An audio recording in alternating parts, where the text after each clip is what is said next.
কলকাতায় উপ হাই কমিশনের সামনে বাংলাদেশের জাতীয় পতাকা পোড়ানোর ঘটনার তীব্র নিন্দা জানিয়েছে অন্তর্বর্তী সরকার।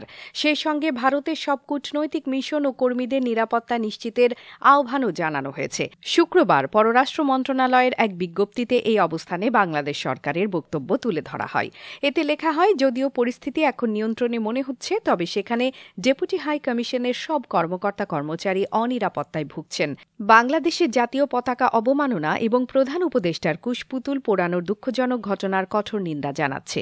ঘটনার বিবরণ দিয়ে পররাষ্ট্র মন্ত্রণালয় বলেছে, গত বৃহস্পতিবার বিকেলে কলকাতার বাংলাদেশ উপ হাই কমিশনের বাইরে বঙ্গীয় হিন্দু জাগরণ নামে হিন্দু সংগঠনের সহিংস বিক্ষোভের ঘটনা বাংলাদেশ সরকার গভীর উদ্বেগের সঙ্গে লক্ষ্য করেছে।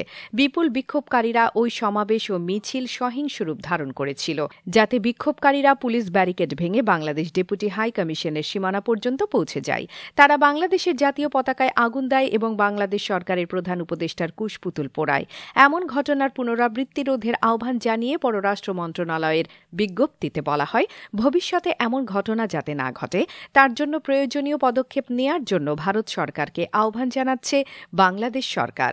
বাংলাদেশ সরকার যেকোনো ধরনের সহিংস কর্মকাণ্ডের নিন্দা জানাচ্ছে উল্লেখ করে এতে আরও লেখা হয়, কলকাতায় উপ হাই কমিশন ও ভারতে বাংলাদেশের সব কূটনৈতিক মিশনের পাশাপাশি সব কূটনৈতিক ও কর্মীয় নিরাপত্তা ও সুরক্ষা নিশ্চিতে ভারত সরকারকে আহ্বান জানাচ্ছে বাংলাদেশ। মুক্তি টিভি নিউজ ডেস্ক। আপনারা দেখছেন আমেরিকা থেকে সম্প্রচারিত মুক্তি টিভি।